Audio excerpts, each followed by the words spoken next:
Alors nous sommes le vendredi 22 janvier 2021, nous sommes à Toulon, j'ai quelqu'un au téléphone, j'ai lui demandé de se présenter, bonjour. Oui, bonjour, je suis Stéphane Izepi, adjoint à l'économie à Saint-Raphaël et vice-président de la communauté d'agglomération Var-Mer-Estérel, chargé du transport et de la mobilité. On vous a pour la première fois à ce micro, je vous souhaite bien évidemment la bienvenue, puisque avant toute interview, on a un petit entretien. On avait fixé bien évidemment un sujet de conversation, on va parler de pas mal de choses. Vous aurez remarqué qu'on est en début d'année, qu'en début d'année, on présente quelque chose, je vous laisse deviner quoi, mais avant, puisque nous sommes en début d'année, ça veut dire qu'il y avait une année précédente, en l'occurrence 2020, que cette année était un petit peu spéciale et qu'on va parler, bien évidemment, du commerce à Saint-Raphaël, comment ça se passe déjà sur le plan nominal et particulièrement durant cette année 2020 qui, vous l'admettrez, a été quelque peu spéciale. 2020, oui, elle a été spéciale. Elle a été spéciale pour tout le monde. Je pense qu'elle a été spéciale pour l'ensemble de notre pays, mais pour l'ensemble de notre planète. Je pense qu'on ne peut pas passer à côté de la crise Covid que l'on vit encore actuellement en ce début d'année 2021. Il a fallu, bien sûr, dès le premier confinement sur mars-avril, on soit à l'écoute et très proche de nos commerçants. Ce que l'on a fait dès le début du confinement, en les accompagnant avec des aides spécifiques comme celle de la gratuité du domaine public pour les bars, les restaurants et enfin tous ceux qui profitent du domaine public à Saint-Raphaël. Tout un accompagnement aussi par le biais d'un guichet unique de contact en direct avec l'ensemble des commerçants fermés et dans l'obligation de fermer à ce moment-là lors du premier confinement.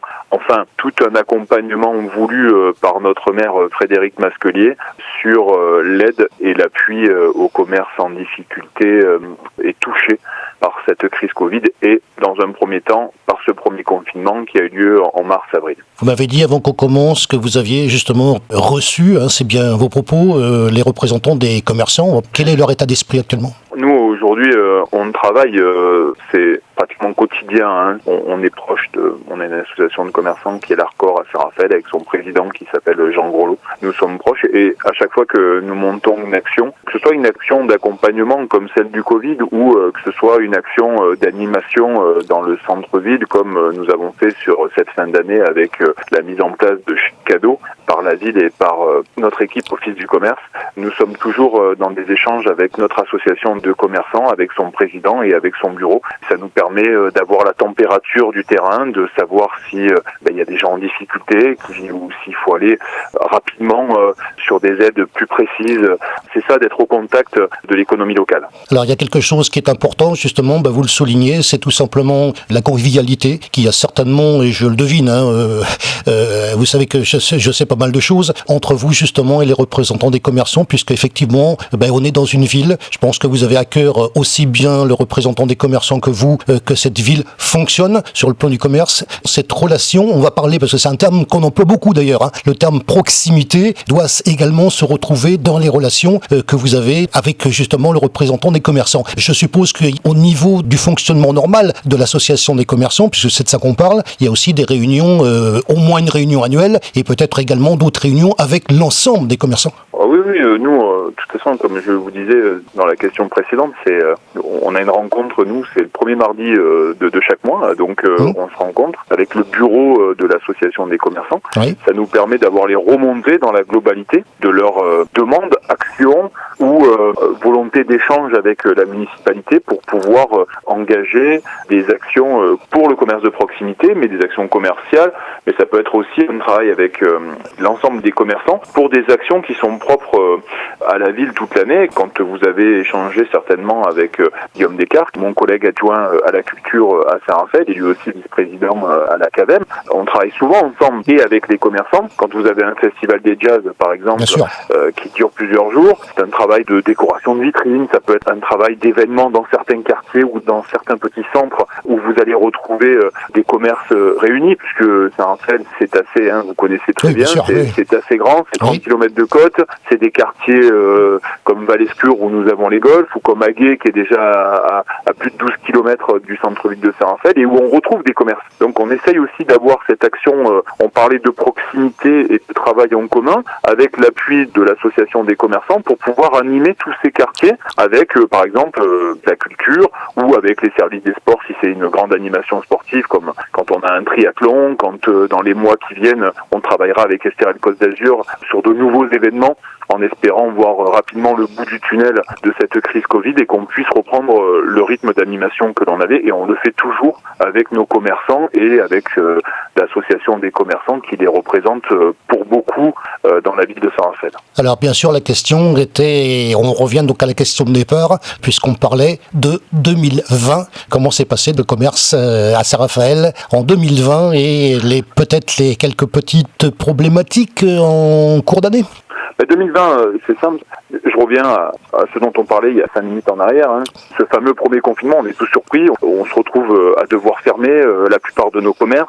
Un centre-ville désertique. On s'aperçoit d'ailleurs l'importance du commerce de proximité. Quand il n'y a plus de commerce, il n'y a plus de vie dans une ville. Et ça, on l'a tous bien compris. Même au niveau national, ça a été compris. On se retrouve pratiquement, pour certains, près de 2 mois fermés. Pour d'autres, je pense toujours à mes collègues de la restauration, des bars, des discothèques, le monde de la culture avec le cinéma, les théâtres, eux, pratiquement 3 mois fermés. On réouvre sur une saison qui se passe assez bien avec quand même un afflux de monde assez important. On le paye dès l'automne avec une flambée du Covid sur notre territoire et un nouveau confinement sur le mois de novembre. En tout cas, encore une fois, on retrouve beaucoup de commerces de détail qui font partie de ce confinement. On retrouve malheureusement la restauration, les bars et on était avec eux il y a 2 jours sur un rassemblement sur Fréjus parce que eux sont encore fermés et risquent d'être encore durablement fermés. C'est des gens qui font accompagner et là on a la municipalité qui, depuis le 15 mars dernier, la date du premier confinement, on remonte à la date des élections finalement. On se retrouve dès le 17 mars, je crois, au lendemain des élections, ça doit être le 16 ou le 17 mars, on se retrouve avec le maire et puis on dit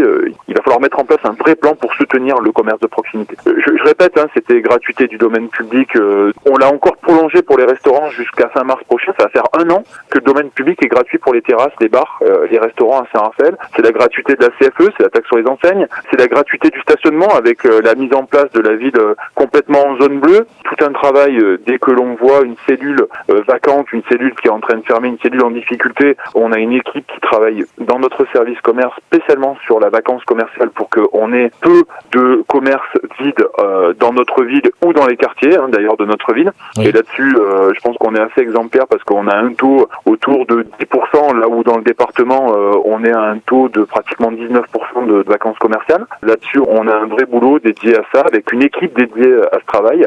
Et puis, entre tous ces confinements-là, on a continué l'animation. Je répète encore une fois avec plusieurs services, dont le service de Guillaume Decart que vous avez interviewé cette semaine. Très très important avec la culture. On essaie de mettre en place le maximum d'animation avec bien sûr les règles sanitaires et qui plus est des règles attentats renforcées. Il faut les appliquer ces règles, mais ça nous met des difficultés et des barrières sur l'organisation de toutes les animations que l'on veut faire, mais on a quand même réussi à faire un festival des jazz, on a quand même réussi à faire de nombreuses animations pendant l'été, je crois qu'on était à plus de 140 animations pendant l'été. Tout à l'heure on parlait de fêtes et de traditions, elles ont toutes été maintenues. On a repris à la rentrée dès le mois d'octobre avec la Journée nationale du commerce de proximité, avec de grosses animations, avec des ateliers spécifiques autour du numérique. On commençait nous aussi à sentir localement que sur le deuxième confinement, on allait parler beaucoup d'actions numériques auprès du commerce de proximité. Quand on ferme plusieurs mois dans l'année, on se retrouve quand même avec sa marchandise et c'est bien difficile à revendre tout ça. Et si on n'utilise pas ce canal aujourd'hui, enfin en tout cas si on va pas chercher au moins les réseaux sociaux, toutes ces choses-là, on voit que on est tout seul dans son coin. Et puis surtout, on a nous lancé à partir de la mi-novembre, en plein deuxième confinement, la mise en place d'un chèque cadeau local. On pensait franchement dans nos plus grands espoirs vendre à peu près 150 000 euros de chèques cadeaux, puis on a réussi à vendre 370 000 euros de chèques cadeaux locaux à fin d'année. Donc ça c'est une monnaie locale et qui se dépense que sur Saint-Raphaël. Et aujourd'hui, ça a été un levier de relance énorme dès qu'on a pu réouvrir tous les commerces de détail le 28 novembre dernier. Ça a été un levier de relance énorme pour relancer l'activité commerciale sur Saint-Raphaël. Puisque je vous interviewe pour la première fois et j'en suis heureux, la question qu'il aurait fallu aussi poser pour les personnes qui nous écoutent, mais aussi ceux qui vont nous écouter de l'extérieur, quelle est l'offre commerciale à Saint-Raphaël? Comment vous pourriez la définir? C'est une offre diverse, importante, pour une ville de 35 000 habitants, puisqu'on est sur un centre-ville. Alors, je vais parler de centre-ville, mais je vais parler aussi de tous les petits quartiers que l'on a. L'offre, elle est vraiment cosmopolite, elle est vraiment diverse. On a autant du commerce de détail avec la chaussure, le textile, la bijouterie, tout ce qui peut être là. Beaucoup de services aussi, parce que aujourd'hui, on sait très bien qu'on est dans une zone aussi très active, donc on va retrouver de l'agence immobilière. C'est normal, on est dans un secteur qui fonctionne aussi là-dessus. On va retrouver tous les services à la personne, c'est-à-dire les opticiens, tout ce qu'on peut trouver comme commerce aujourd'hui. C'est un peu la force de Saint-Raphaël, c'est la force de notre ville. Et qui plus est, dans les quartiers, vous retrouvez ces mêmes services. Je suis proche de la vieille ville, nos bureaux sont en face de la mairie centrale. Dans un périmètre de 50 mètres, on trouve 6 boucheries. Vous voyez ce que je veux dire? On a encore cette offre, sachant que on a aussi de nombreux petits supermarchés sur la commune. On a une offre, moi je trouve importante, et on fait tout pour, comme je vous disais tout à l'heure, quand on travaille sur la vacance commerciale, c'est un vrai boulot. C'est 2 personnes de notre service qui travaillent dessus quotidiennement. Des contacts avec des porteurs de projets, c'est se déplacer sur des salons comme Franchise Expo, c'est aller chercher des porteurs de projets pour notre ville, des porteurs aussi que nous voulons dans notre ville. C'est ça qui est important. On n'est pas une désertification du commerce, mais qu'on n'est pas non plus une multiplication des mêmes offres, comme on peut le trouver de temps en temps dans certaines grandes villes, sur certains grands axes. En fin de compte, c'est un travail de remembrement dont la collectivité s'est accaparée. L'explication, elle est complète. Déjà, je vous remercie de nous expliquer ça, et l'occasion de rappeler, parce que c'est quelque chose que je fais quand j'interviewe les organisateurs de manifestations, qu'il y a un tout petit peu, et je dis bien un tout petit peu, de travail derrière. Il y a beaucoup de préparation, d'organisation dans vos services. Je le sais par nature, vous le savez, vous savez que je sais. C'est un boulot quotidien.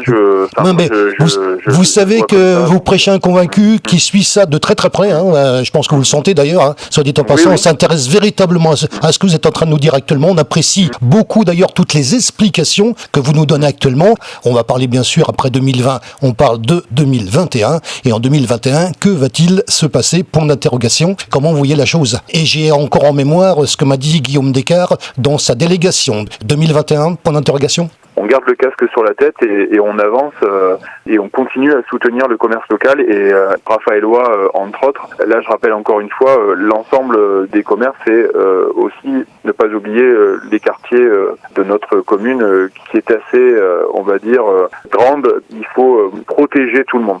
Continuer les actions, essayer de voir le bout du tunnel, commencer à voir la lumière de cette fin de crise Covid que l'on vit quotidiennement, ces annonces quotidiennes, donc s'adapter. C'est l'année où il faut rien lâcher. C'est l'année où on doit continuer, nous, en termes de soutien au commerce local.